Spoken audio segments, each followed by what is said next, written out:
हमने खुद देखा था, इसने जानबूझकर सुमन जी पर गाड़ी चढ़ाई है। बोला था ना तुमसे कि मेरी सुमन से दूर रहना, बोला था कि नहीं? तो तुम्हें जान से मार देता हूँ, न रहेगा बास न बजेगी बांसुरी। Once and for all the end. नेताजी खत्म कर दूंगा मैं तुम्हें। क्या कर क्या रहे हो आप? जान से मार दूंगा। हम यहाँ देविका के लिए नहीं आए हैं, उसको बाद में देख लेंगे। हम यहाँ पापा जी को ढूंढने आए हैं ना, और वो दिखे थे मुझे यहीं पर। अब पता नहीं कहाँ चले गए। आप यहाँ थे? अब मैं उन्हीं का तो पीछा कर रही थी। मैं भी पापा जी को ही ढूंढ रही थी, किसी को मारने की कोशिश नहीं कर रही थी। अरे झूठ बोल रही है, मैंने अपनी आंखों से देखा है। ये सुमन जी पे गाड़ी चलाने की कोशिश कर रही थी। छोड़ेंगे नहीं, पुलिस वाले को बुलाओ। अरे बुलाओ।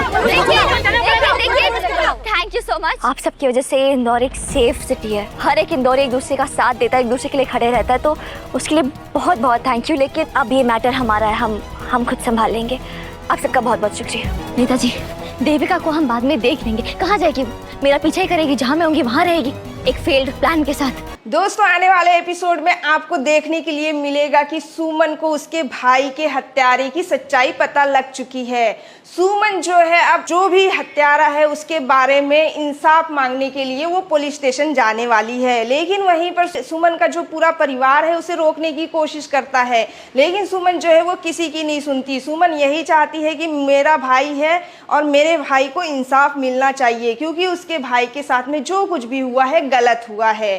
तभी उसके पापा भी उससे हाथ जोड़ के माफ़ी मांगते हैं कि मैं इस उम्र में बेटा कहाँ जाऊँगा, मुझसे गलती हो चुकी है। लेकिन सुमन कहती है कि नहीं पापा, मैं कुछ नहीं कर सकती, मैं पूरी तरीके से मजबूर हूँ।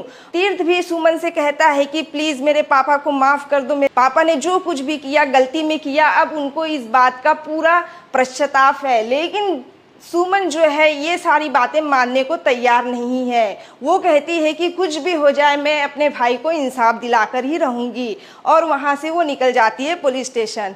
और तीर्थ भी उसके पीछे पीछे निकल जाता है उसे रोकने के लिए, और दोनों पुलिस स्टेशन में जाते हैं। पुलिस स्टेशन में जाते ही कंप्लेन करना ही होता है वैसे ही, लेकिन उनको फ़ोन आ जाता है, और फ़ोन में पता चलता है कि उनके पापा जो है एक लेटर लिख के घर से निकल चुके हैं। वो घर पर जैसे ही पहुंचते हैं तो घर पर कुछ कहा सुनी होती है। सुमन को उस बात का बहुत बुरा लगता है जो उनकी सासू माँ कहती है कि अगर तुम उन्हें माफ़ कर देती तो क्या बिगड़ जाता। आज देखो उन्हें इतनी बड़ी बीमारी है, भूलने की बीमारी है। अगर वो घर से निकल चुके हैं, अगर उन कहीं भूल जाते हैं, रास्ते में कुछ हो जाता है, तो इन सब की जिम्मेदार सुमन तुम रहोगी। तो सुमन भी रोने लगती है। सुमन को भी बहुत दुख होता है कि मैं क्या कर रही हूँ, लेकिन सुमन कहीं ना कहीं बहुत मजबूर है, क्योंकि वो हमेशा सच्चाई की लड़ाई लड़ती है। इसलिए वो चाहती है कि मेरे भाई को इंसाफ मिलना चाहिए, और उस इंसाफ के लिए वो अपनी लड़ाई जो है जारी रखी है। तो दोस्तों, मिलते हैं अगले एपिसोड में, तब तक के लिए टेक केयर, बाय बाय।